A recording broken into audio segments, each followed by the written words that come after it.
someplace else. I wasn't there yet. Why?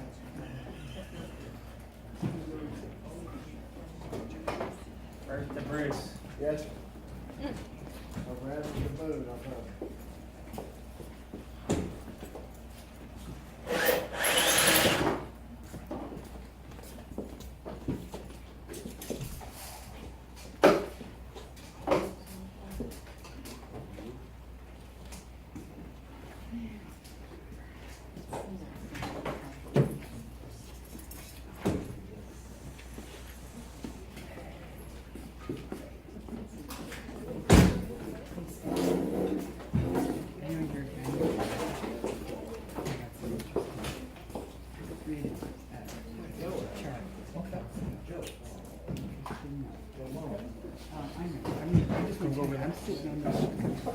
Go ahead.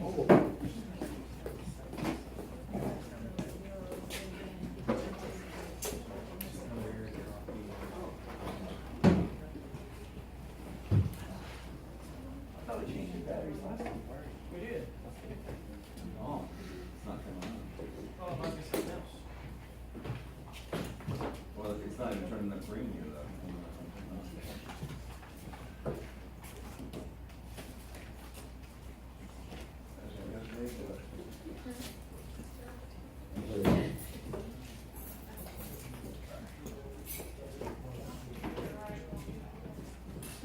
Hello, hello.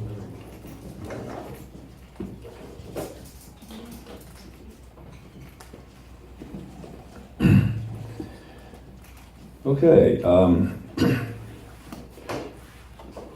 we got power now, haven't we? All right, today we're talking about Constantine, and in doing a study for this, I realized we're not going to have any time for the chapter 32 of Numbers, so we'll probably get that next time. We'll see. This is going to be a long study because there's a lot to say about Constantine. A lot of myths, a lot of fables, some truth, a lot of history, what he did, and maybe most importantly, what he didn't do. So, we're going to try to answer three main questions today, or three topics of discussion. The first one is, why in the world are we studying Constantine in a Sabbath service at the Hartford Assembly in Yeshua?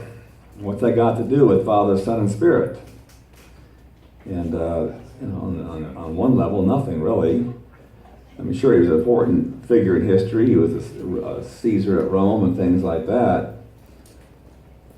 But unfortunately, one cannot study the Father, Son, Spirit without dealing with the issue of Constantine and the Council of Nicaea, because there's so many misconceptions and opinions and, in a word, conspiracy books out there that have kind of muddied the waters, in my opinion.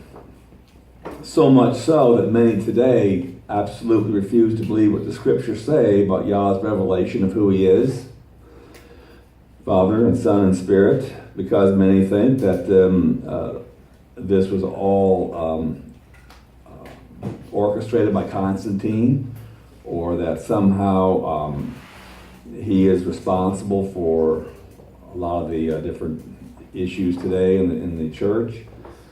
In other words, they let their preconceived bias against Constantine interfere with the revelation of Scripture, which is really sad when you think about it, because no matter what Yah says about himself in his Word, many just reject it. So I thought it would be wise if once we started down this road of discussing the Father, Son, Spirit, that we would need to eventually take on the myth of Constantine head on. That's our first topic. Second topic is, how does the life of Constantine compare to other kings? I mentioned this last week in passing as we were closing the study, that Yah kind of showed me a few things, and I ran and got my Bible and went to look at the life of King Solomon. And we're going to look at that and try to do some comparisons between Constantine and Solomon, and see if what the Bible says about our opinion of Constantine is true. And the third reason, if I get to it today, I don't know, we have a lot of material. I want to try to focus in what inflames people in the Hebrew roots movement so much about Constantine. I mean, if you go to Awoka next year and there's 1,500 people there, just go up to a bunch and ask them what they think of Constantine. And get ready. Because you're going to hear all kinds of stuff, about 95% of that being negative. Realize that that's just a small reflection of what goes on the internet, what goes on in a lot of the Hebrew roots materials that you find online or you find in the books and websites and all kinds of things.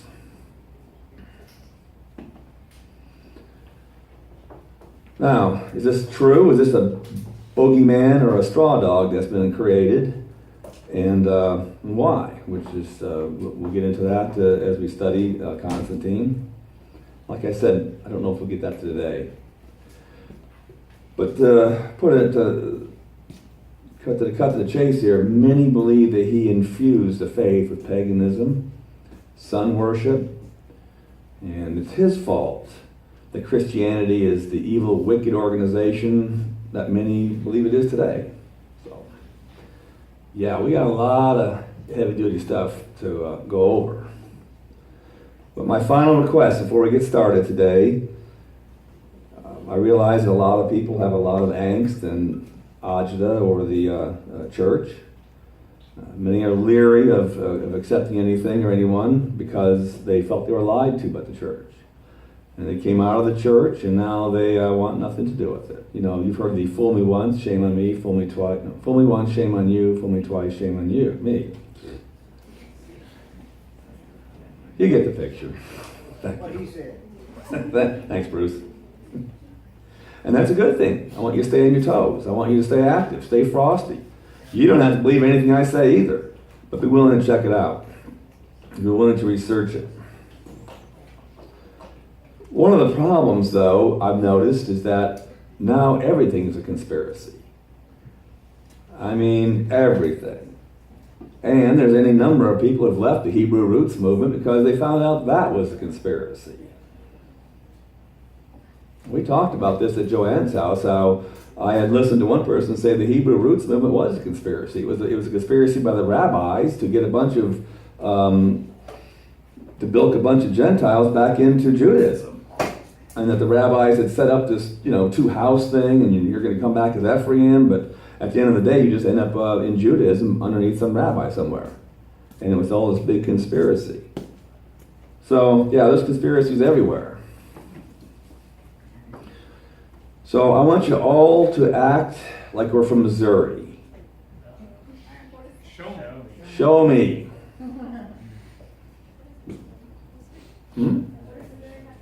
Missouri, their motto is show me. Show me state. Prove it. I mean, they've even got that on their license plate, which is not a bad way to live. Show me. You can make all the claims you want. You can put forth all the teaching you want, but if you're from Missouri, it's like, that's wonderful. Show me. Now, Craig from Oklahoma. New Hampshire is better. Live free or die? Yeah. Amen.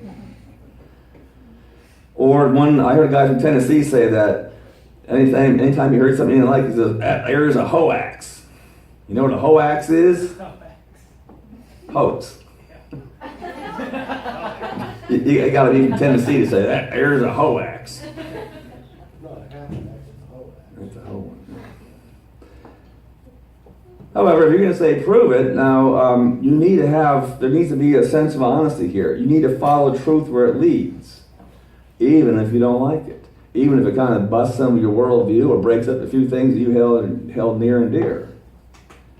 So if you're going to be from Missouri, and we're all going to channel our inner Missourian today, and say, show me, then you have to be willing to look at truth and facts and evidence and say, well, he showed me. All right. Any questions so far? Okay. Let's start off with who in the world was Constantine. Constantine was born in 272 in a city in Serbia. That's used to be called Yugoslavia. Now it's the Serbian part of the I think Asia Minor or so. But he became a Roman emperor from 306 to 337. Now, he was born in 272, and he became the emperor of the western part of Rome at age 34 in 306. Now, I was going to spend a lot of time going over all this stuff. I'm just going to kind of move forward a little bit. Realize that at the time Constantine ruled, there was a western half of the Roman Empire and an eastern half.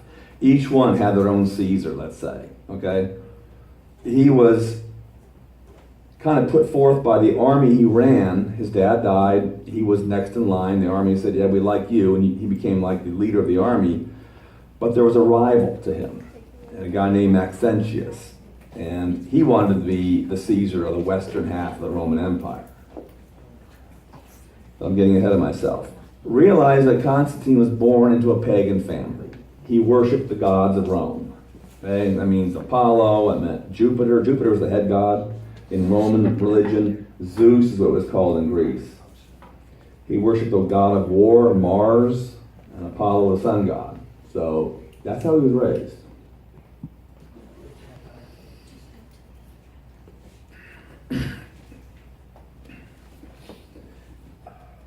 As a young man, he, oddly enough, spent most of his time in the eastern part of the Roman Empire.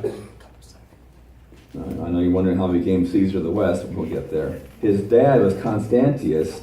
He was a leading tribune or general in the western part, and he was actually sent to Britain, what is modern-day Britain, to put down revolts by Scottish Highlanders, the Picts, and all those people up there. So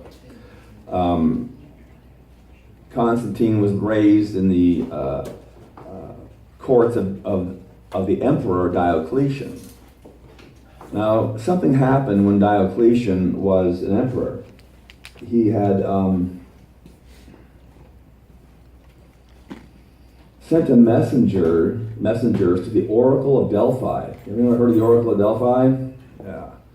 Well, the messengers came back and said that the oracle had said to persecute Christianity. And there started in 302 the most horrific persecution of the church ever. Bigger than anything that Nero ever did or any of the other people. So Constantine was in the palace and he heard the messenger come back from the Oracle of Delphi to persecute Christianity. So this was about 10 years before Constantine became emperor. That gives you the context. Now, as fate would have it, Constantine eventually left the eastern part of the Roman Empire because his dad requested his presence with him in England to help fight the Highlanders. The Scottish Highlanders were always a thorn in Rome's side, so there was constant battles. And so Constantine ended up in England, at the northern part, fighting the Scots. His dad then passed away. The army made him leader, and they wanted him to become Caesar of the western part of the Roman Empire, but there was a guy named Maxentius who wanted to be Caesar of the western part of the Roman Empire. So what do Romans do? They fight. And there's a war, and it's Constantine and his Roman army versus Maxentius and his Roman army. So we had a massive civil war in our country 160 years ago, 50 years ago, so they had one there.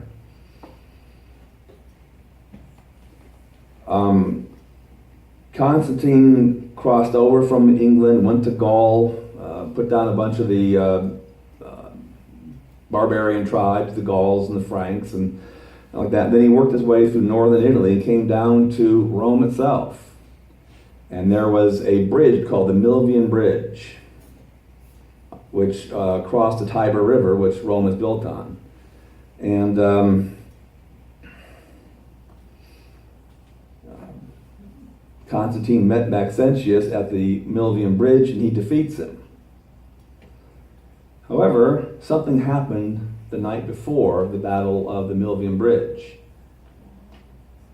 And a couple of chroniclers get the story a little bit confused, but Constantine either had a vision or he had an appearance by the God of Christianity to put what's called the Chi-Rho on all the shields and the sticks with a perpendicular line with a P on top. Now you might say, what's that got to do with Christianity? Well, I don't know, but it's the first two letters of Christ in Greek are Chi and Rho. So, anyway, Constantine fights the battle under this symbol upon the authority of the God of Christianity, and he wins. Now, I've done some study on this because right here, a lot of people in the Hebrew roots would say that was not a Chi-Rho, that was the symbol of Apollo, the sun god. And a lot of people claim that this was some kind of pagan symbol that he put on the shields of his soldiers, and in fact, it was he later called it a Christian symbol or something. However, in doing some research, I found out that who's here heard of the catacombs? Many people know that early Christianity spent a lot of time in the catacombs, hiding out from persecutions and all that, and they would bury their dead in the catacombs. And they found on some of the Christian tombs a Chi-Rho, and the first two letters of Christ's name in Greek. So the assumption there is that they were already using this symbol. Now, it's not found in your Bible, no. And it's not found in a lot of other places, but it has been found. And it was a special symbol to decorate tombs of Christians in their catacombs.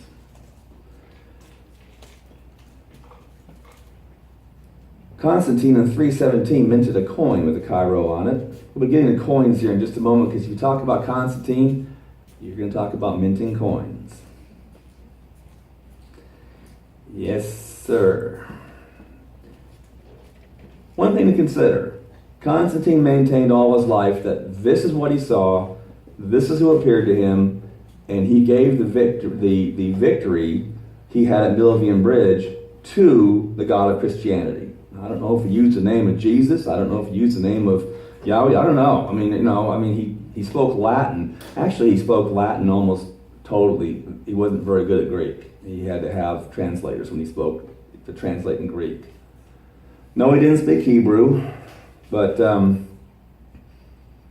it's important to note that he gave the God of Christianity the credit for the Battle of Milvian Bridge, which obviously was huge. If he loses that battle, he's not going to become the Caesar of the western part of the Roman Empire, and he's probably going to be executed by Maxentius, because that's what they did back then. Anyone who was a rival didn't live long. It was win or die. All right, the Battle of Milvian Bridge took place in 312. Next year, it was 313, a very important thing happened called the Edict of Milan. Now remember, I said that Constantine was now emperor or Caesar of the western part of the Roman Empire, and a guy named Licinius was Caesar of the eastern part of the Roman Empire. And they issued an Edict of Milan, which made Christianity an officially recognized religion. This was a huge development, because for the first time in Roman Empire history, Christianity went from being an illegal faith, an illegal religion, to a legal one. Now, that doesn't mean a whole lot to us today, but realize that for the first almost 300 years of Christianity, it was spent in catacombs, it was spent on different levels of persecution. You were considered by Roman authorities to be an illegally meeting religion. Doesn't mean that persecution happened all the time. There was frequently long periods of times where the Roman emperors just left the Christians alone. But then somebody would have a vision or have a message from the Oracle of Delphi, and it's on again. And Christians are being killed, and they're being dragged out of their homes, and their homes and churches being burnt, and the scriptures being burnt, and everything they own being grabbed by the state, and it was a mess. So Edict of Milan was a huge turning point. Now Christianity, now I want to tell you something. It didn't mean that Christianity became the religion of Rome. It did not. It was just now legal, along with all the other religions that were legal. Judaism was legal. Paganism was legal. Mithraism, a bunch of other religions. But now Christianity kind of joined them.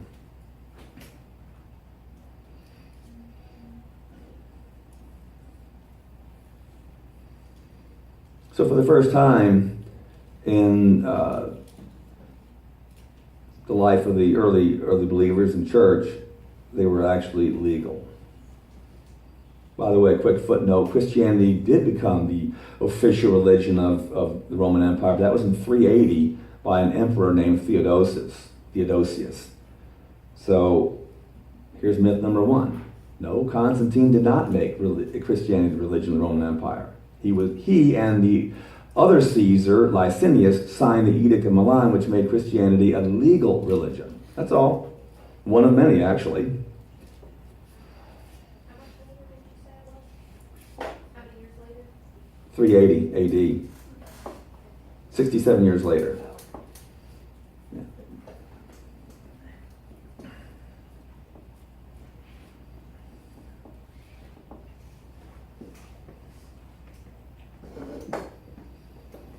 Now, why would Constantine sign the Edict of Milan?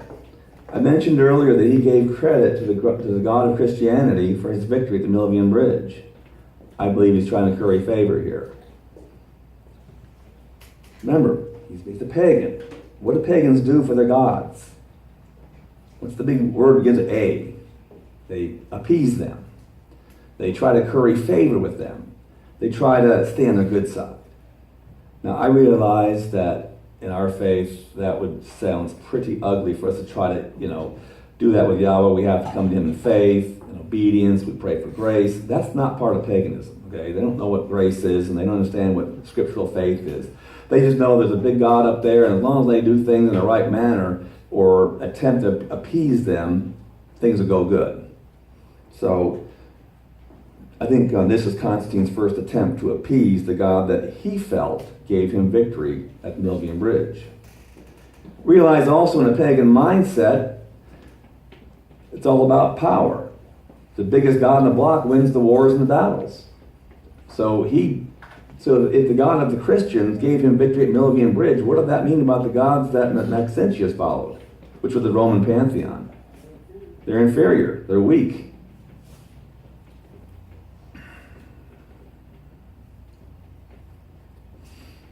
All right, any questions so far? We're just getting started, believe it or not. Now, let me ask you a question. Is this true biblical faith? No. But it's a start, isn't it? The Edict of Milan took place in 313 AD. I think from this point on, Constantine starts on a journey that he walks rather slowly, but we're going to walk that out with him. Now, let's go over some of the things that Constantine did believe in and how he acted it out. And this is going to be very conflicting because one second we're going to talk about how he was helping the Christian church, and then like a windshield wiper, then he's helping the pagan religion. Then he goes back and forth. Remember one thing, let's set context. Constantine, after a while, defeated Licinius, who was the emperor of the eastern half of the Roman Empire, and he became the sole emperor of both halves of the Roman Empire, all under him. That's the good news. The bad news is about the vast majority of the Roman Empire was still pagan. Christianity was still quite the minority, though it was growing.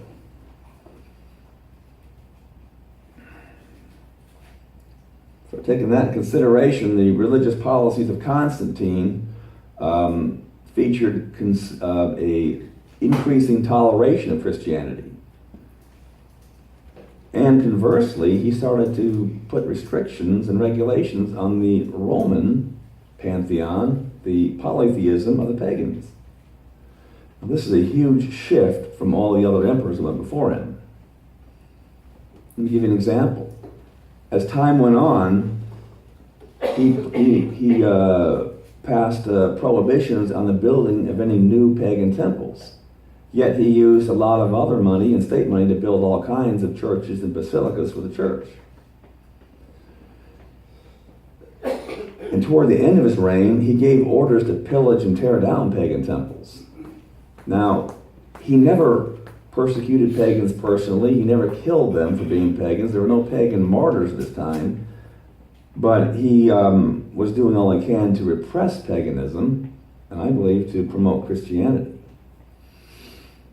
He did one other thing too. He ordered 50 Bibles to be created or written. Yes, Mr. Craig. Just to clarify, that the Christianity that you're talking about, is that today's Christianity, or is this the early Messianic? Would this be the more original? Well, let's put context. The church at this point in time was keeping Sunday, not Sabbath. What? They were keeping Easter, not Passover. Christmas had not come in yet, and they were not worshiping Mary. Okay, so is that it? You got the context? As far as the Trinity is concerned, that we're going to get back. That way we'll deal with next week. All right, I'm setting the stage here because basically next week's we're really going to get into the nitty gritty of what Constantine did. But right now we're finding out who he is and trying to get some context. So the actual true believer, the ones with the correct doctrine, they're not really in this mix.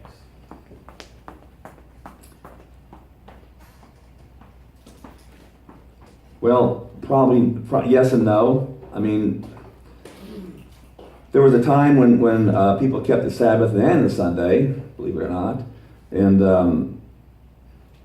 we'll get into. But the church had been doing Sunday for about 100 and some years before Constantine was even born. Remember, were you here last year at the Passover time? We talked about Polycarp and Polycrates. And we talked about his meeting with the Bishop of Rome in 154 AD. We talked about how the Bishop of Rome tried to get Polycarp and all the eastern branch of Christianity to keep Easter, and they wouldn't do it. That was in 154. Constantine was born in 272.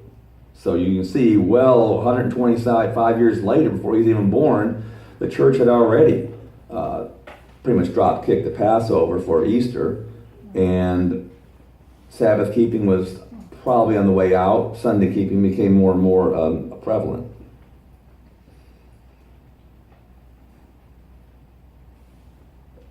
The group you're talking about is the Nazarenes. We talked about them. Unfortunately, they didn't write a lot of stuff, but we don't have a whole lot of their writings.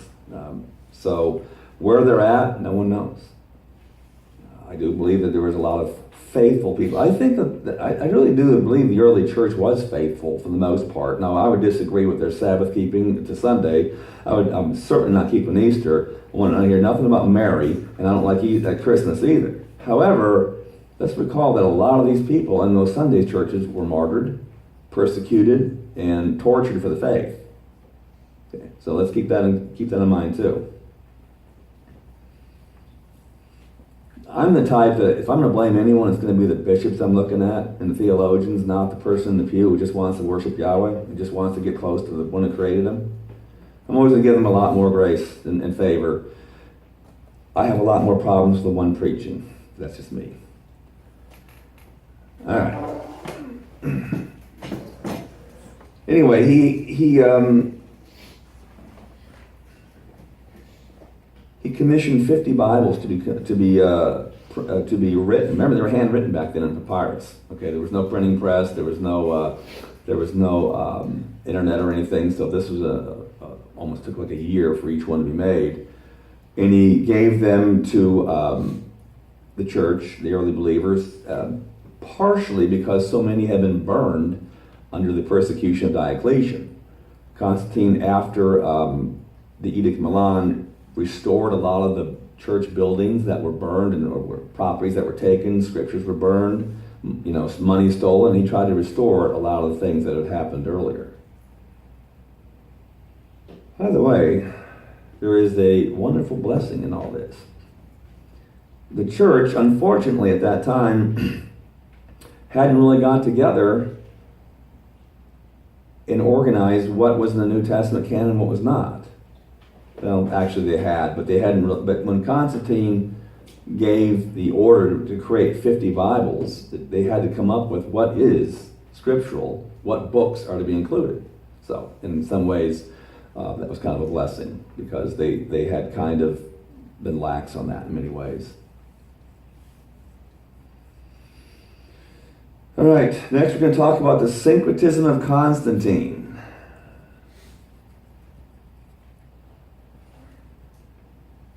As I mentioned before, Constantine made his allegiance to the Elohim of Christianity, but he did not outlaw paganism. And we're going to see that even though he said that the polytheists and pagans were, celebrating outmoded rites and under the illusion of the animal sacrifices and all that, he did not force them to join Christianity. So a good example of that is he built a capital city called Constantinople, right? And he built all kinds of churches in there, but he didn't build any pagan temples. Now, there was some pagan temples already there because there was a city pre-existing. So he didn't destroy those, I don't believe, and he didn't persecute the pagans, but he definitely promoted the production of Christianity. However, he also dedicated the city of Constantinople to a goddess named Tyche, Tyche, or Tyche, or Tyche, whatever. She was a goddess of fortune, and she was dedicated, the city of Constantinople was dedicated to her in her favor. Okay? And she was even put on top of the column. Constantine built this big, huge column, and she put a goddess of Tyche on there. So here's the syncretism. On one side, he's building churches and commissioning Bibles to be printed. The next side, he's dedicating everything to some pagan goddess. And there were some shrines to Dioscuri and Apollo and all that. So, he left the pagan temples alone for the most part in his new capital city.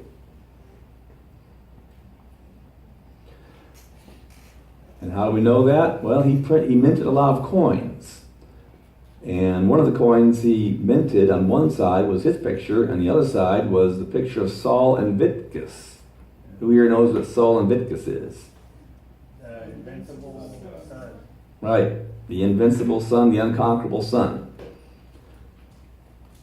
Now, I know what you're asking. How can a Christian put his face on one side of the coin and the unconquerable son on the other side? Because, like I said, there's a lot of syncretism going on right now. However, he continued to pay homage to the sun god all the way up to like 326 or 325, and from that point on, the coins did not have the picture of the sun god anymore. He took them off. What did he replace them with? The Cairo, the symbol that he got at Milvian Bridge.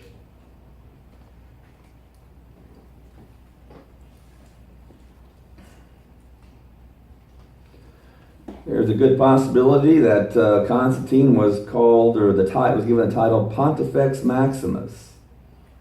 You heard of that? No. Who's Pontifex Maximus today? Pope. Back then, it was like the high priest, the high monkey monk of paganism. He was the big cheese.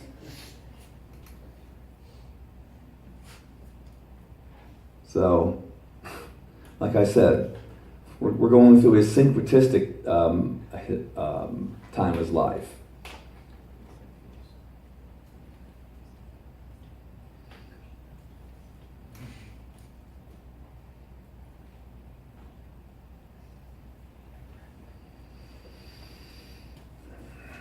My question, when I was doing all this study, is if he gives the God of Christianity credit for the victory at Milvian Bridge and all of his other battles, and by the way, Constantine never lost a battle. He just never did. Then why is he messing around with paganism? And the only answer I can come up with is that when you're the emperor of a huge empire like the Roman Empire, and you've got tens of millions of pagans in your empire, If you pick one side, like you pick Christianity, you're going to have literally millions of people against you on the other side. If you pick paganism, they're going to have all the Christians against you. So he was trying to walk a fine line. That's right, can't serve two gods, but he tried. He was a politician also, remember. Now, I'm not excusing him.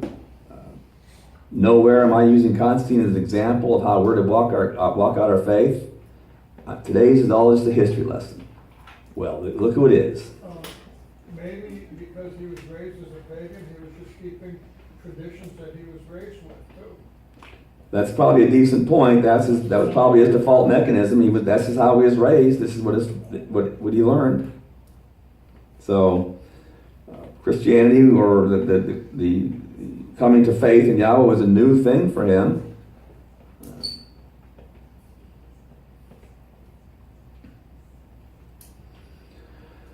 I do believe it or not, he's showing growth. Extremely slow growth, but we're going to see toward the end of his life that kind of accelerates.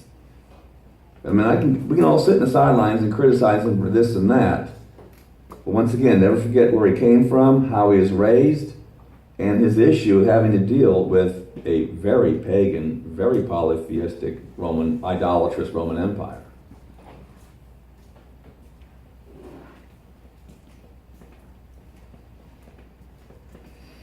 Now we can spend some time talking about the Arch of Constantine. That's in Rome today. That was built 3 years after his Milvian Bridge victory. And the Apollo sun god's on there, and there's a Victoria or something, a goddess of victories on there. And I think Diana and even Hercules made it. So no Christian symbols that we know of on that. But that was only built 3 years after his victory at Milvian Bridge. All right, let's look at some of the other ugly things he did. In 321, he legislated the venerable day of Sunday should be the day of rest for all citizens. This is a big one in the Hebrew roots movement, isn't it? You've probably read and heard that, but let's look at context. Did Constantine make the early believing church keep Sunday? Or were they already doing it? That's a trick question. No, it's not. Why, yes, Joe. He's the one who made it the law. No. Everybody was already keeping Sunday. Right, he made it the law for everybody. Well, you know what? What closed down was government offices, public offices, and businesses. However, farmers were still to farm in the fields even on Sunday. What I'm saying is that what he made a law, to use your term, was already being done for hundreds of years by the church. I'm sorry if that offends you, but everything I've read says yes. The church had already gone from Sabbath to Sunday probably 200 years earlier, or maybe 150 years earlier. By the way, in the year 323, remember we're doing the windshield wiper thing, and we're going the other way, he passed a law banning Christians from participating in state sacrifices to pagan gods.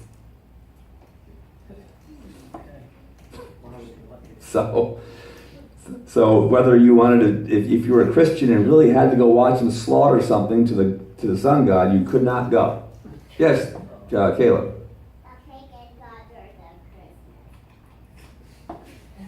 Yeah.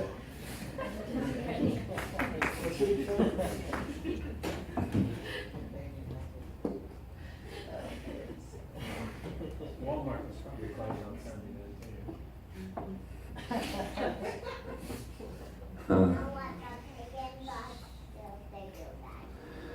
What we learn from all this, he's quite conflicted, isn't he? This is syncretism right here. He's trying, or as you know, Steve said, you can't serve two gods. He's going back and forth here. Eventually you have to make a choice. It's my belief that his paganism that he was raised with hindered the growth in his faith. That I don't know if he had true faith or more superstition at this point in time. I don't know if he had real scriptural belief or more of a, appease the gods, and if I follow these little sacrifices and study the entrails of dead animals and all that, I can somehow influence the gods to give me more victories. That's the pagan way of thinking. He may have never had anybody that could disciple him correctly. He may have just done on his own, trying to figure it out. Possible, but his mother became very strong in the faith. So strong that she went to the Holy Land and looked for all the artifacts that she could find, all the relics. She claims to have found the place where Yeshua was buried. She claims to have found the cross and the two thieves that was next to him. She claimed to have found lots of things. In fact, the Church of the Holy Sepulchre is built on the site that his mother Helen said was where Yeshua was buried. Now, I'm not going to go down there. I'm not a big archaeology guy. And if it was up to me, you take the church down and leave it the way it was. That's kind of how I like it, personally. But his mother was very strong in the faith. Now, whether she had any influence over him, I don't know.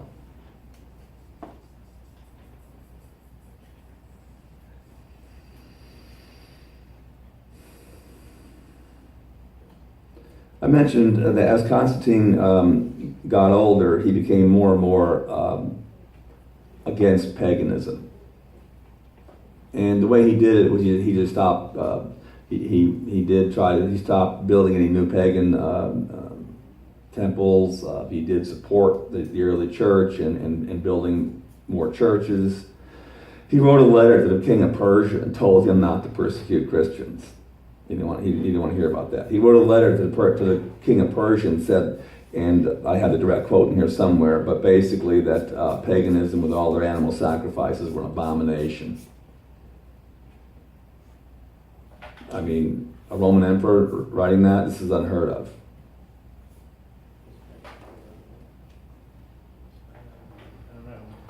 Again, third one. Weren't the emperors themselves thought of as a god? Yes. And there is some evidence that Constantine went down that road a bit. I don't know that emperor worship, though, was a part of his administration. Okay, there was not all the emperors. The emperor cult, that's called, was strong in some emperors, but not all of them. Some emperors, you had to every year give a sacrifice, or you had to put some incense and say "Hail Caesar." And the early Christians refused to do that, and that's why they were persecuted. I know they do that today with the popes. They believe that anything the pope says is truth and law, whether it's in the Bible or not. Was Persia part of the Roman Empire? No, I didn't think so. they're mortal enemies. So why was he telling them what to do? Because he's Constantine. Because he was getting ready for war with them anyway. He died before they could go. He was preparing for a Persian battle anyway. Realize Constantine's dilemma. He's got a huge empire, but he's surrounded on the west by enemies called the barbarians, all the barbaric tribes. And on the east, he's got the huge Persian empire, and he's right in the middle. So, from a military standpoint, he really couldn't do a lot to split his army. And how could he split his army? By picking Christianity over paganism, or picking paganism over Christianity. It was a mess. I'm not excusing him. I'm just telling him from a political, military standpoint how he might have been thinking. More syncretism. He did, in fact, erect several statues to Apollo and other pagan gods. Here we go again.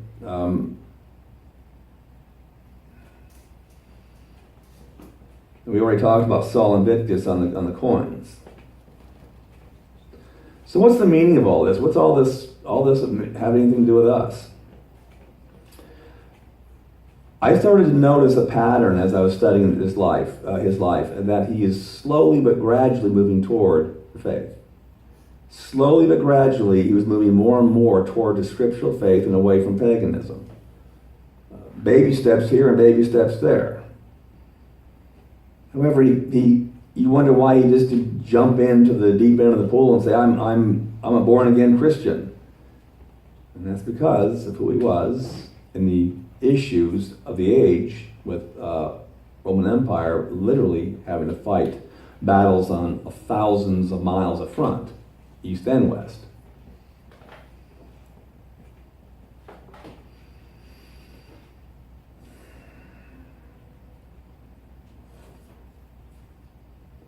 All right. Any other questions? What's up, Joe? You criticize him as baby steps. No, I didn't criticize him. I'm saying we're seeing him making baby steps toward the faith. Even today, all of us mature at different rates. Absolutely. Keep that in mind, Constantine, also. Remember where he came from. Okay? That's where I'm going with this, that he was maturing, but gradually and slowly. He did some other things too. Did you know that Constantine abolished crucifixion as a way of executing those who were found guilty of capital crimes? And he executed because that's how Yeshua died. And he felt that was not, that should not be done. Rome still hung the people. They died. If you were caught with a capital crime and the verdict came down, I mean, you just died by hanging instead of crucifixion.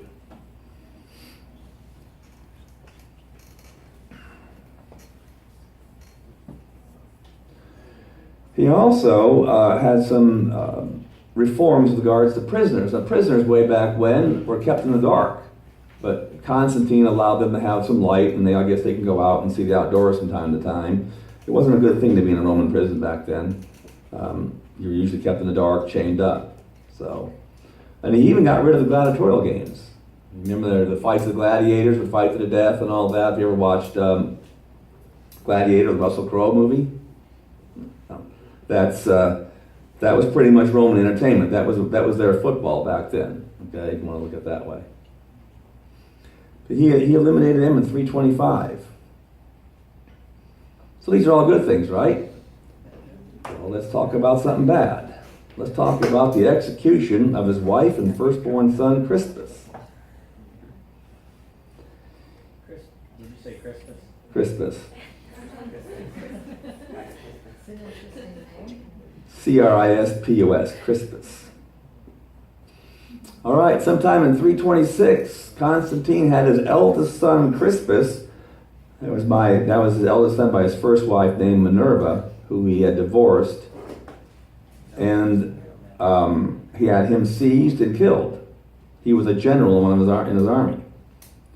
And then a couple months later, he had his wife, at the time, a woman named Fausta, executed.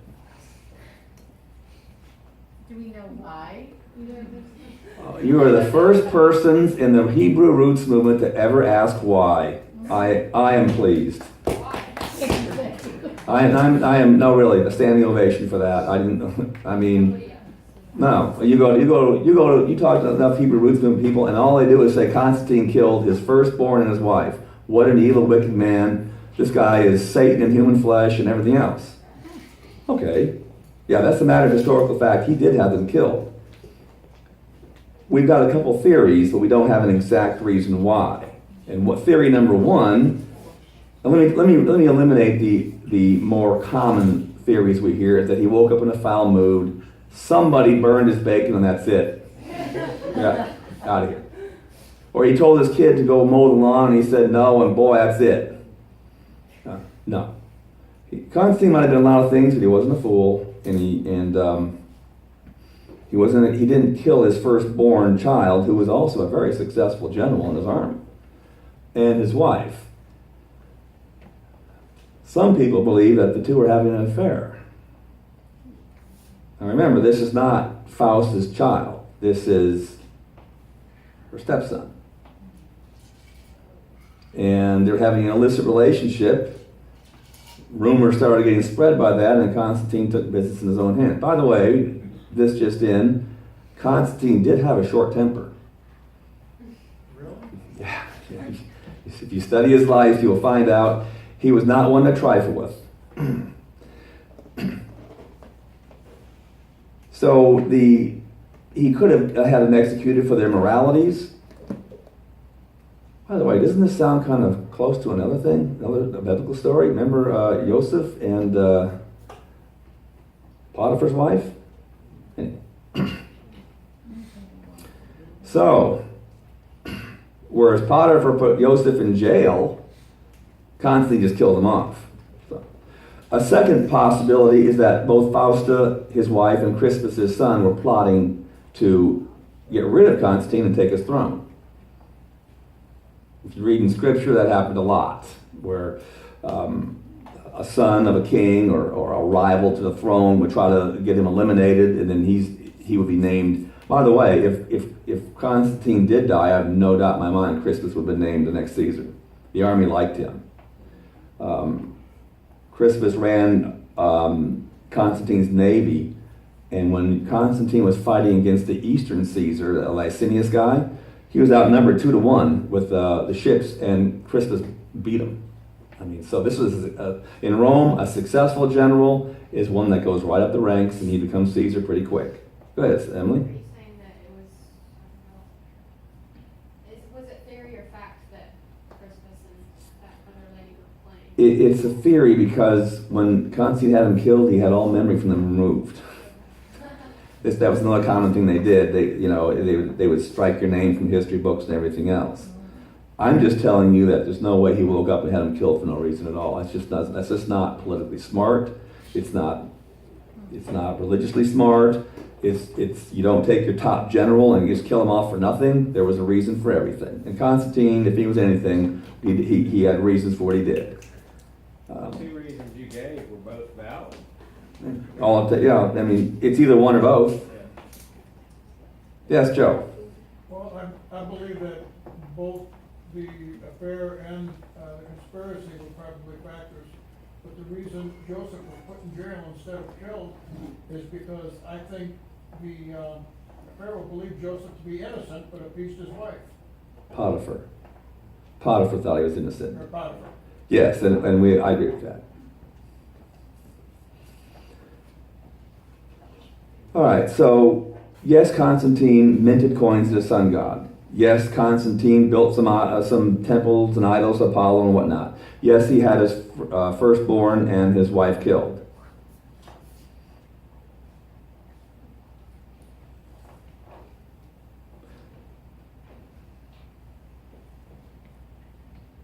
However, in spite of all this, I do believe he was growing in the faith ever so slowly. Now, I want to talk about the last days of Constantine.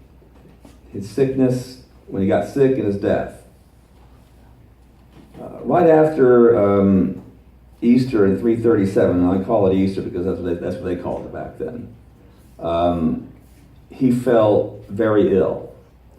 And he became what's called a catechumen. A catechumen is an early convert to Christianity.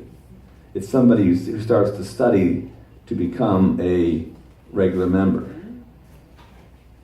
And he told the people around him that he wished to be baptized in the river Jordan because that's where the Messiah was baptized.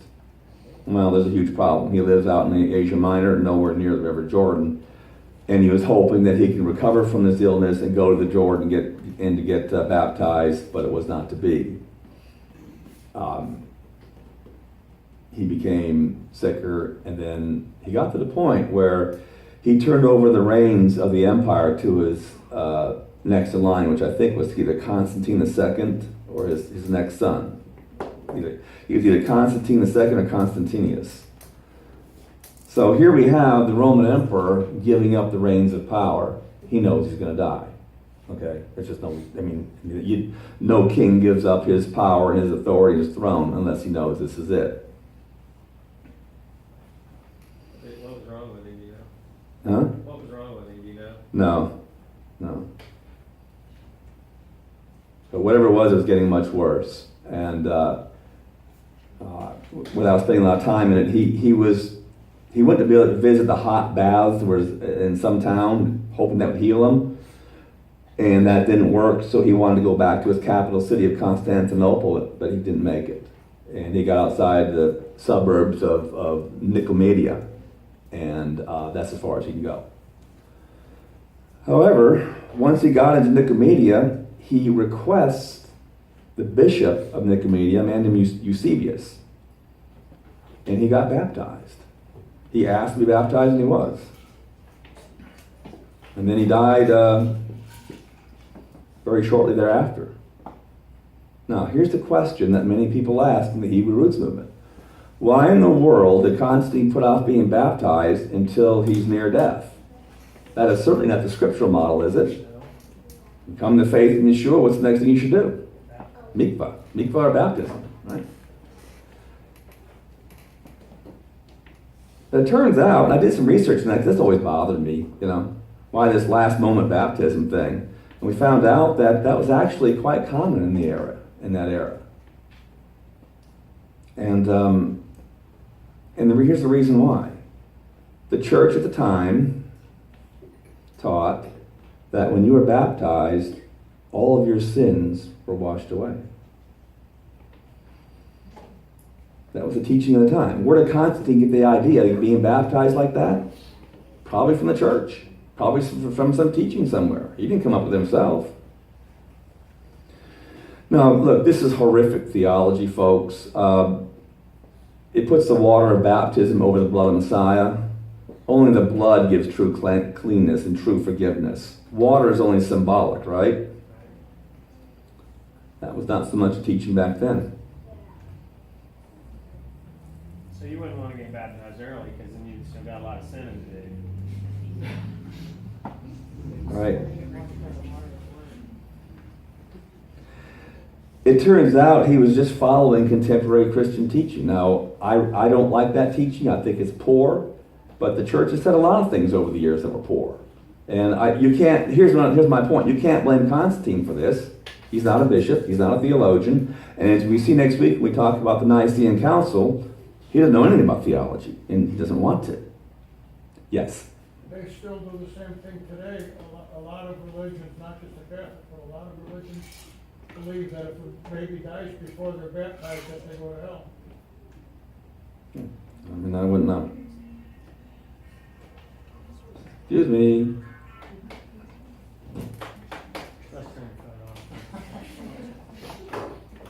That my ringtone plays the good, bad, and the ugly. Kind of symbolic of Constantine's life, isn't it? I was going to call this study the good, bad, and the ugly, Constantine's life.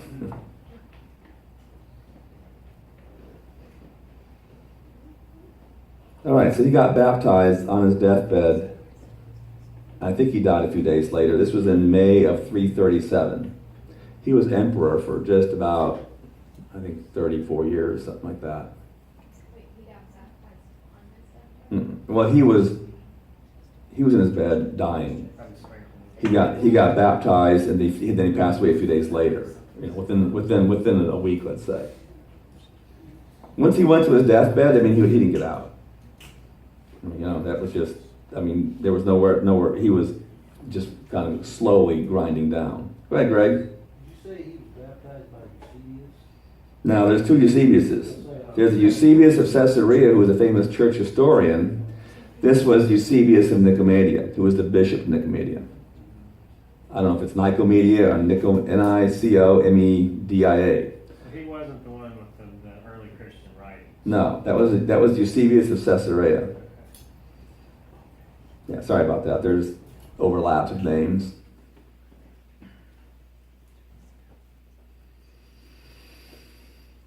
Now, I'd like to switch gears for a moment here. Many in the Hebrew roots would say that the execution of Constantine's wife and firstborn is all the evidence you need to know of just how evil and wicked and pagan he was. And that this, above all the other things he did, minting coins, building Apollo statues and idols, was the absolute worst. Well, maybe not. Grab your Bible, and I hope you brought your Bible today, and turn to 1 Kings, chapter 2.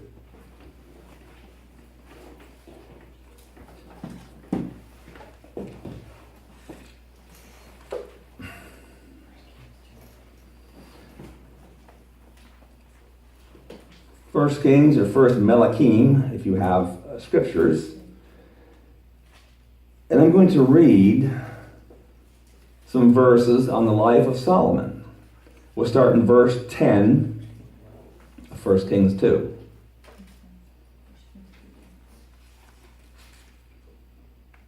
And David slept with his fathers and was buried in the city of David. in the days that David reigned over Israel was 40 years. He reigned 7 years in Hebron, and in Jerusalem he reigned 33 years. And Shlomo sat on the throne of his father David. His reign was firmly established.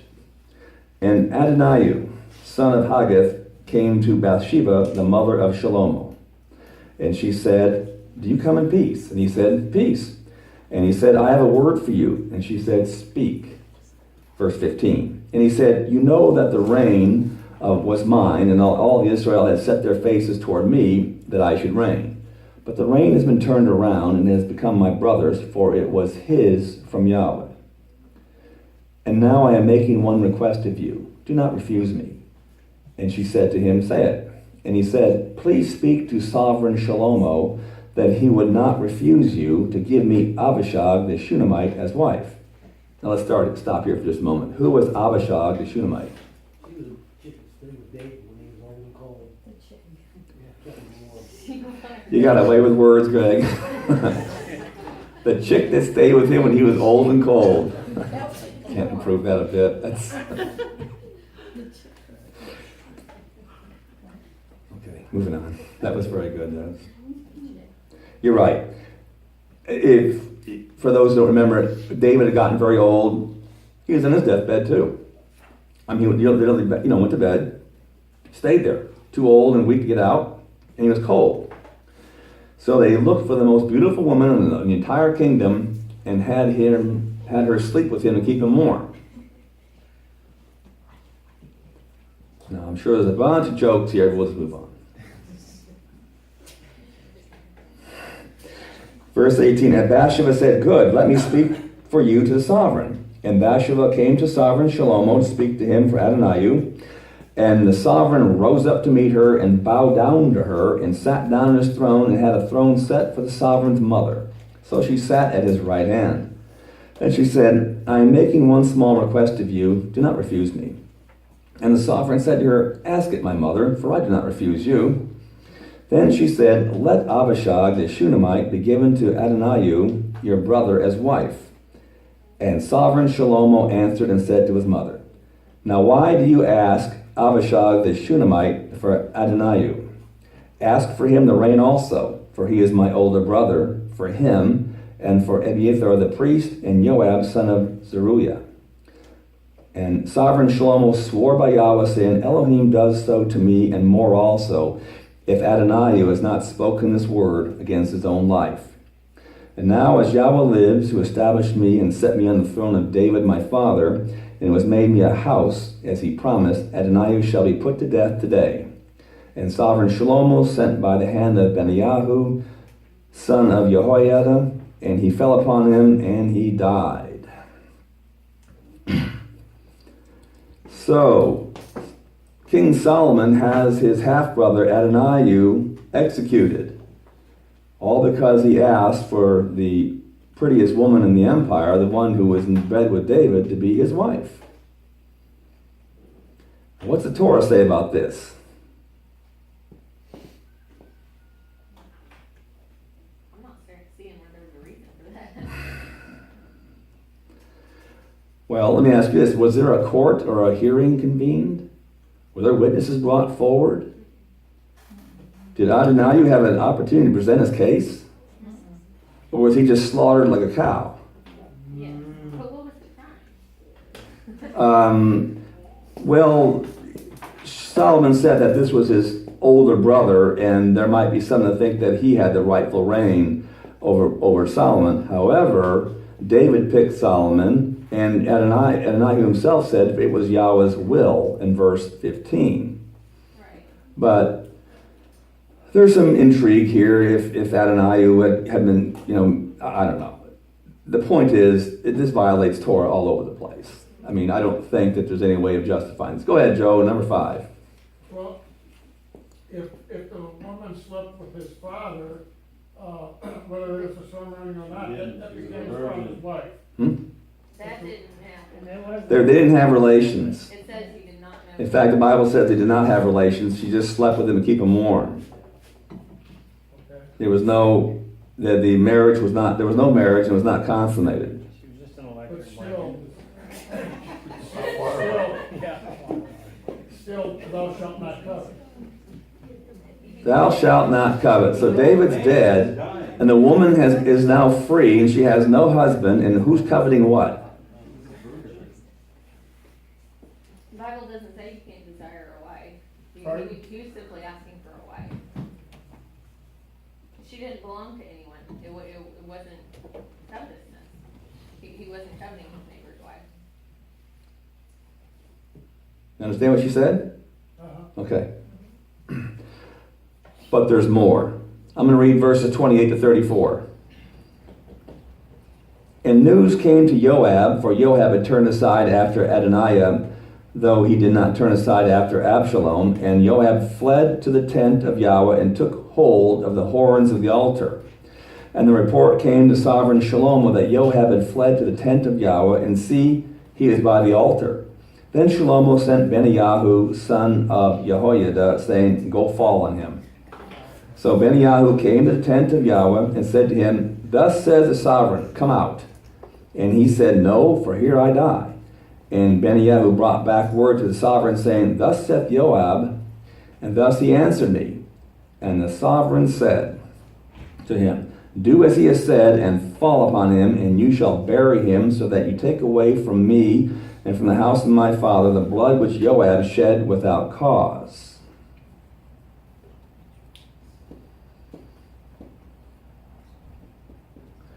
Thus Yahweh shall return his blood on his head, because he has fallen on two men more righteous and better than he, and slew them with the sword, while my father David did not know it.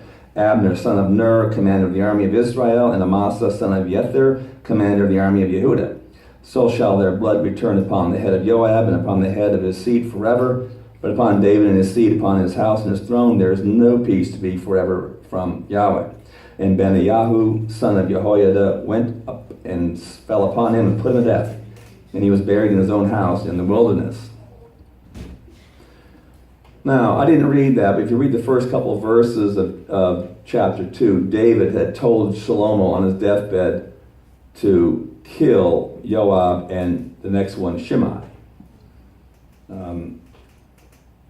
Who here has ever watched The Godfather? What did Marlon Brando say to Michael? You've been a good son to me all my life here. You got to take care of the family. When I'm gone, and he gives a list of who he wants killed. Well, that's a mafia don, okay? Yeah. You like that? Yeah, Dave, Michael, remember the family comes first. Anyway. Well, there should be a difference between a mafia don and the king of Israel, I would think.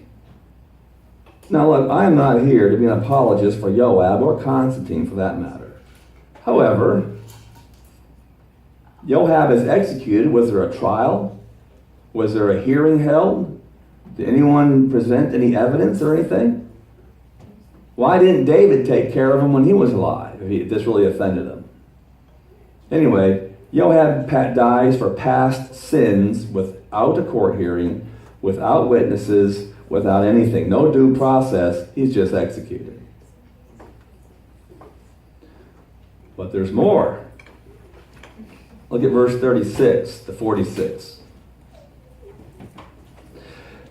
And the sovereign sent and called for Shimei, and said to him, build yourself a house in Jerusalem and dwell there, and do not go out from there anywhere. And it shall be, on the day you go out and pass over Wadi Kidron, know for certain that you shall die, your blood is on your own head.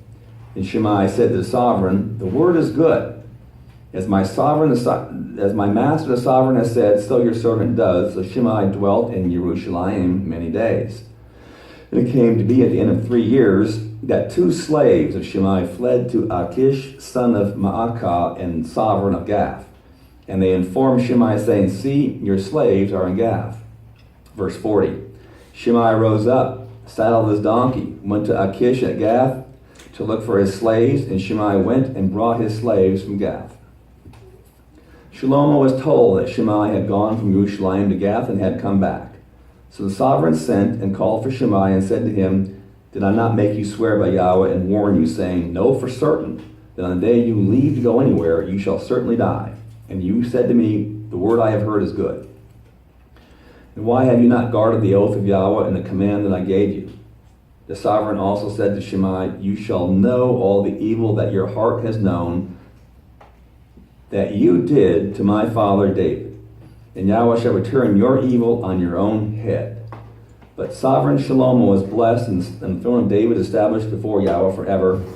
So the sovereign ordered Benaiah, son of Jehoiada, and he went out and fell on him, and he died, and the reign was established in the hand of Solomon, Shlomo. So we see once again that another person's killed. However, what was Solomon talking about when he said that the evil that you have did to my father David? Turn to 2 Samuel, chapter 16. These guys must have been really fat. They killed everybody they fell on.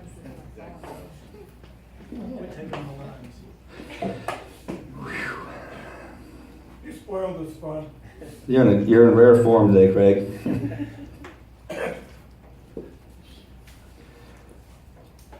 Who is this Shimei guy? What did he do to David that caused him to be killed? Look at 2 Samuel, chapter 16, verses 6 through 13. I'll read here for you again. Now remember, the sovereign David is leaving Jerusalem. Absalom has revolted, and David had to leave Jerusalem for his own safety. As he was leaving, here comes a man from the clan of the house of Shaul, whose name was Shimei, son of Gera. And verse 6, he threw David with stones, and all the servants of sovereign David, and all the people and all the mighty men were on his right and left. And this is what Shimei said as he cursed, get out, O man of blood, O man of Belial. Yahweh has brought upon you all the blood of the house of Shaul, in whose place you have reigned. And Yahweh has given the reign into the hand of Absalom, your son, and see, you are in your own evil, for you are a man of blood. And Abishai, son of Zeruiah, said to the sovereign, why should this dead dog curse my master, the sovereign? Please let me pass over and take off his head. And the sovereign said, what have I to do with you, you sons of Zeruiah? For let him curse, even because Yahweh has said to him, curse David. And who should say, why did you do that? And David said to Abishai and all his servants, see how my son, who came from my own body, seeks my life. And how much more now this Benjamite. Leave him alone. Let him curse, for Yahweh has spoken to him. If so be, Yahweh does look on my affliction, and Yahweh shall return good to me for his cursing today. And David and his men went in the way, Shimei walking alongside him on the hillside, and cursed as he went, and threw stones at him, and kicked up the dust.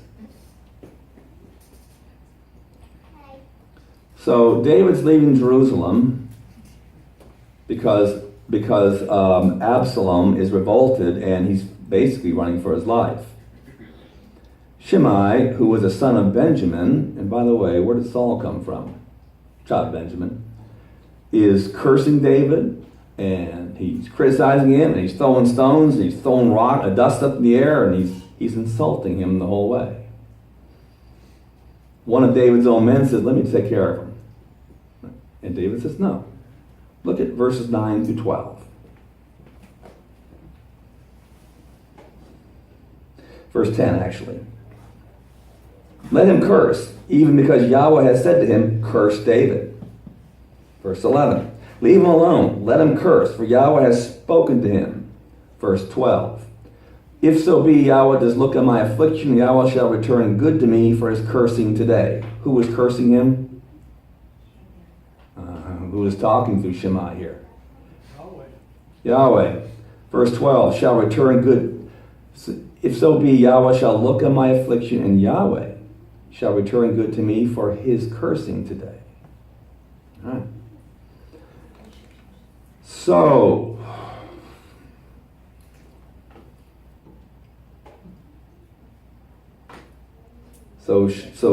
Solomon told Shimei to stay in Jerusalem, and if he crossed over the brook of Kidron, he would die. Is that found in Torah anywhere? He pardoned him and put him under house arrest.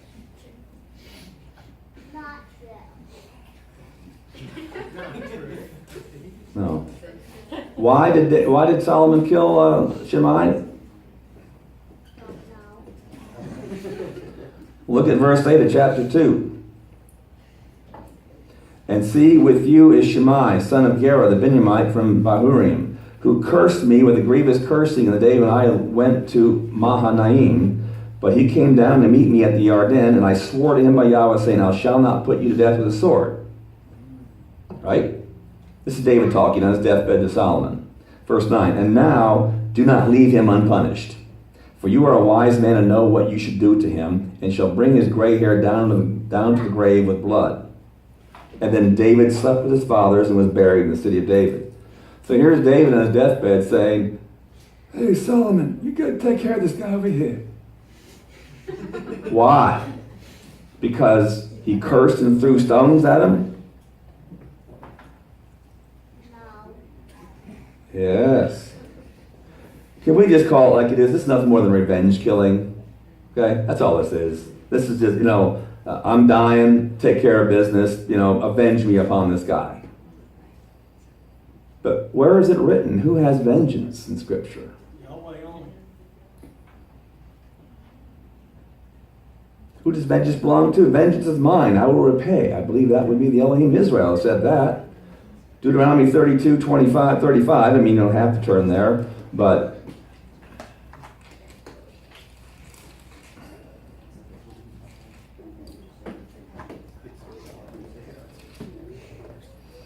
vengeance is mine in repayment at the time their foot slips, for near is the day of their calamity, and the matter is prepared or hastening to them.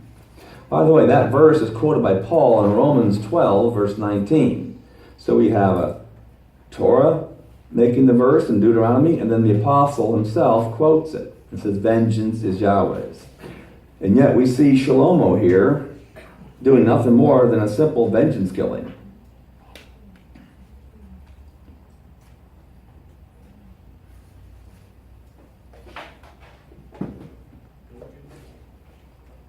How was that any worse than what Constantine did? The same. Yeah, I would say not much difference. Go ahead, Joe. Number 6 has got to be good. Wouldn't the same thing happen today if you were to go up and throw dust and curse either a king or the president of the United States? Moving on. All right, so what's the meaning of all this? What Constantine did was really no worse than what King Solomon did, was it? Now, there are many in the Hebrew roots who criticize Constantine all day long. But if we're going to use the same standard, if we're going to use Torah as our guide, the law of Yahweh as our standard, then if you're going to criticize Constantine, you can criticize Solomon. What's it say in Exodus 12:49? There is one Torah for the native born and for the stranger who sojourns among you. Numbers 15:29, same concept. For him who does whatever by mistake, there is one Torah. For both him who is native among the children of Israel and for the stranger who sojourns in their midst. One rule, one law, and we must apply the same standard. If you want to criticize Constantine, and I gave you a bunch of ammo today, that's fine. Just make sure that Solomon gets the same treatment. Now, next time you're in Milwaukee with 15,000 people of the Hebrew Roots movement, go up there and ask them, who's worse, Solomon or Constantine? Now, you know what you're going to hear, right?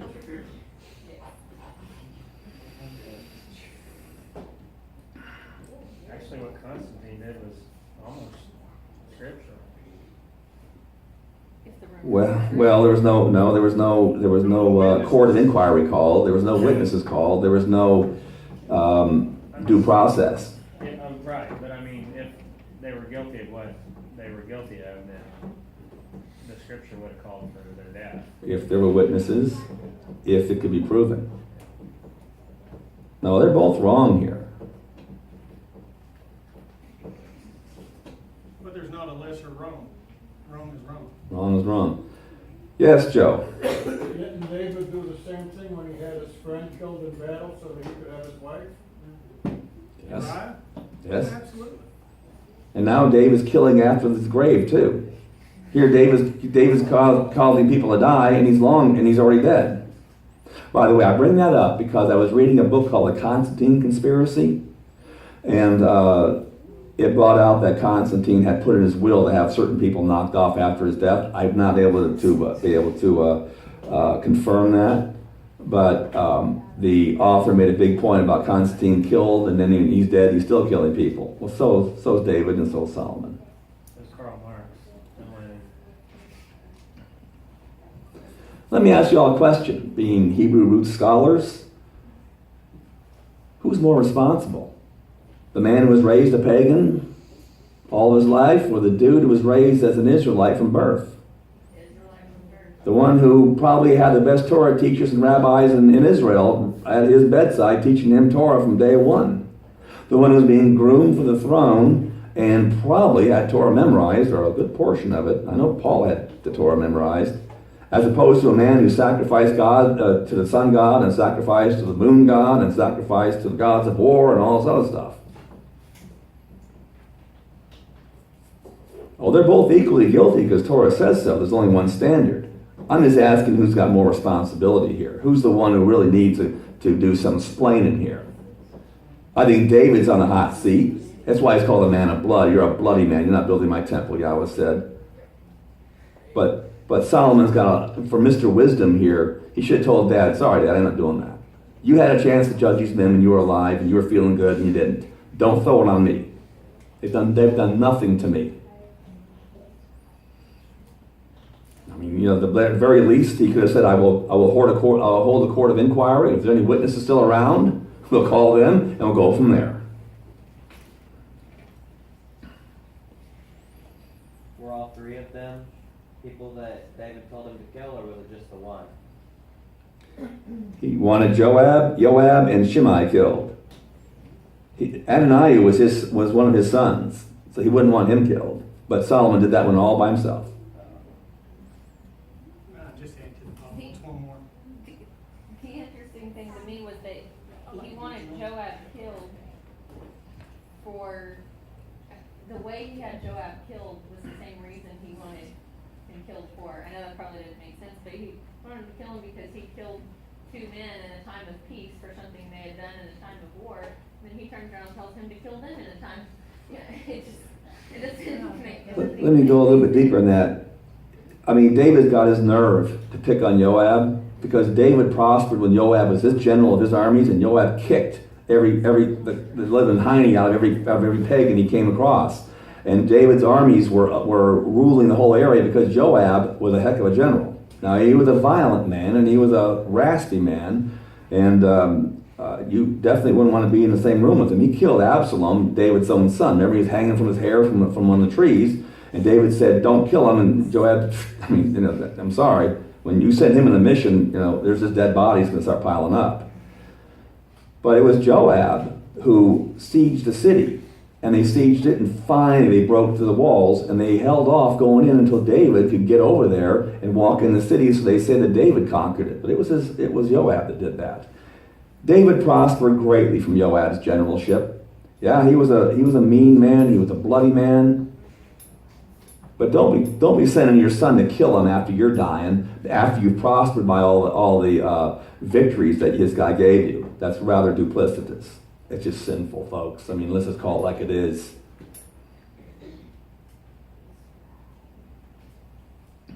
And it's double standard. And we as Hebrew roots people should be above that. If anyone should be standing for Torah and for the standard of Yah's law, it's us. All right, we're going to wrap things up here because this is going pretty long. Any questions so far? Well, let me put it this way. I am not making an apologetic for Constantine. There's tons of things. I wouldn't want any of our children in this room, any of our young people, to ever pattern their life after him. You've got to do better than that. However, I think there's a lot of things about Solomon I would say the same thing. Okay? You don't. By the way, for all you young people, you don't need 1,000 wives. Trust me. One's enough. We don't need 1,000 wives. That would be like disobeying Torah. That's right. Very good. Very good. My only beef is that Constantine is pilloried, he's vilified, he's criticized, condemned, and yet here we see Solomon doing the same thing, and even David. So, I'm not excusing any of them, but I want one standard, one Torah. All right, I want to go back to the deathbed thing here. I want to go back to the last few days of Constantine in his life. And we're going to finish with this, so let's spend a little time on this. I had made the point that Constantine, as he grew older, became more and more Christian, if you want to use that term, Christianized, became more and more into the faith. I think he started off with a very superstitious pagan-style faith, which is not scriptural, but that's where he started from. That's all he knew. He came from a long line of pagans. I think he did, but the question is, did he believe in Yeshua as his own personal Savior? Well, I don't know, but let's look at a few things here. He's on his deathbed. He can't even get back home to his palace in Constantinople. They put him in a house in Nicomedia, and he requests from the bishop of the city to be baptized. So with a few hours left in his life, which God, which Elohim did he turn to? So-called Christian. Well, put it this way. Well, that's why a lot of people get saved, my friend. That's why a lot of people get saved. I mean, when you start off with fire insurance. Did he turn to Apollo, Jupiter, Mars, or any of those? No. He turned to Yahweh.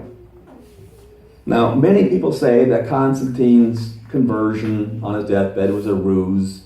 It was a fake. It was a sham. It was a conspiracy. He never meant any of it. That the only reason he even feigned Christianity was to keep his armies unified and to keep his empire politically unified and all that. Let me ask you a question. Think about this for a minute. If his whole life has been one big sham, conspiracy, and ruse to fake everybody out, with a few moments left and a few days left in this life, what's the point? Why continue it? Why get baptized? Why even mess with it? If you always had been a pagan, why not just call the high priest of Apollo and have him come on down? Go ahead, Richard. I think, let's go back to David. The end, how's he described in Scripture? If I'm not a man after Yahweh's own heart. So it gets into this thing of believing loyalty, no matter how bad we sin, because that's the condition that we are in our fallen state, that if we always return back, if we never leave that faith, even though we sin, we repent, we come back, this believing loyalty to Yahweh / Yeshua, then possibly you could apply that then to Constantine on his deathbed. A man conflicted in a culture that was mixed with many things, and maybe had a belief, and maybe was believing loyalty for him at the end of his life. And only Yahweh knows the condition of these people. Well, my whole thing is that, look, he's on his deathbed. He knows he's not going to make it. He's already given the entire empire to his son, so he knows he's not going to make it. And he can choose any religion he wants. He can have his servants go out there and get the high priest of Apollo, bring over the monkey monk from the god of war and Mars and all this stuff, and he gets baptized by the Christian bishop of the city of Nicomedia Eusebius. I mean, to me, we know that deathbed confessions in a court of law in our culture are treated very seriously. They're admissible in a court of law. Here on his deathbed, with him getting baptized, he wants forgiveness. He wants cleansing of sins. So what did he choose? Heaven or the Elysian fields? Now remember, in Roman religion, if you died and you were a good righteous pagan, you went to what's called the Elysian fields. You ever watch the movie Gladiator at the very end? Where's Russell Crowe running around in? The Elysian Fields. And who's waiting for him? His wife and child who were killed by his enemies. That was the Roman concept of heaven. Here, Constantine does not choose the Elysian Fields. He chooses heaven with Yahweh. I'm going to make the comment that I think we should honor his deathbed request. Okay, Joe, number 8's got to be better. Go ahead. Well, with this pagan tradition of appeasing the gods, if I was dying, I wouldn't want to anger the gods that are in charge of where I'm going. So I would say his conversion was genuine before that.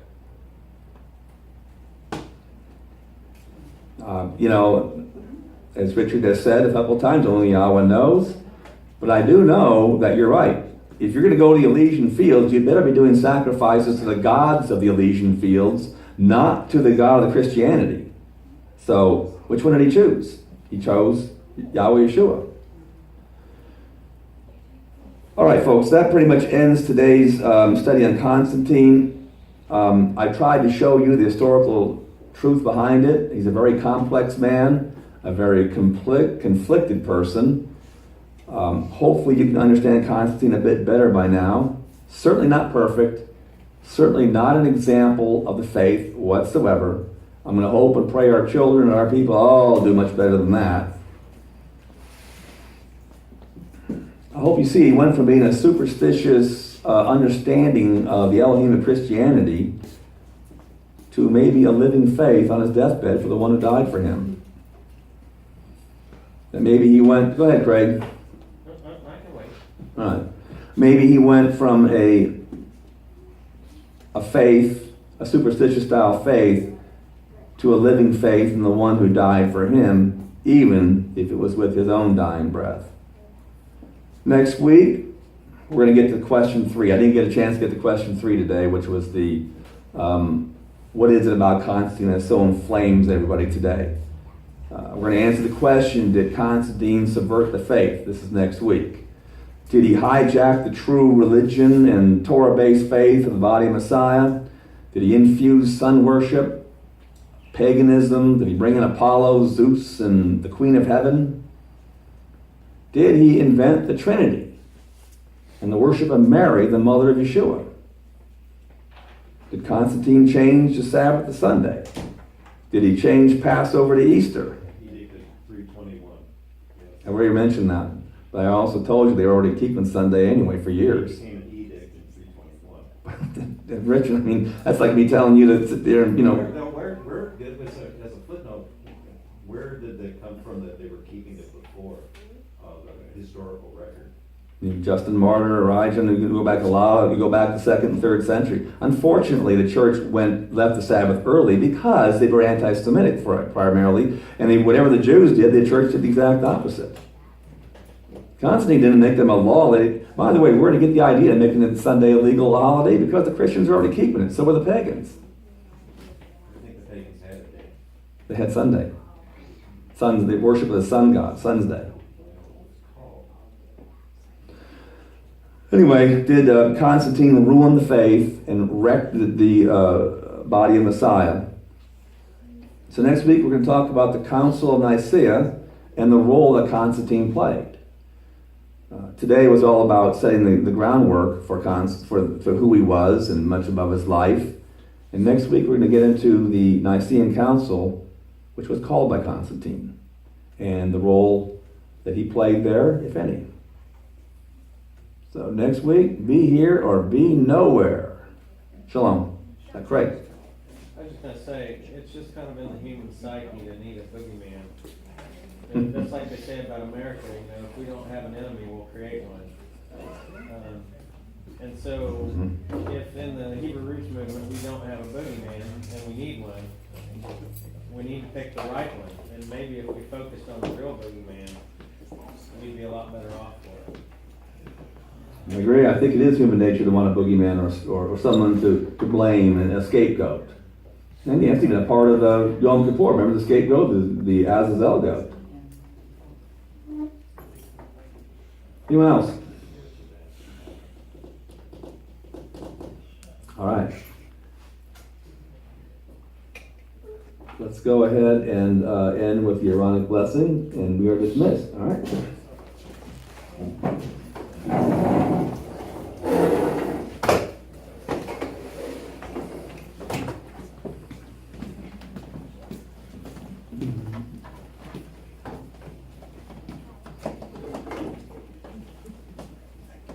Okay, ready? Yevarechecha Yahweh v'yishmerecha, Ya'er Yahweh panav alecha, v'yikoneka, Yasa Yahweh panav alecha, v'yasem lecha shalom. May Yahweh bless you and keep you. May Yahweh make his face shine upon you and be gracious to you. May Yahweh lift up his countenance to you and give you shalom. And thus shall you put my name on the children of Israel. Hallelujah.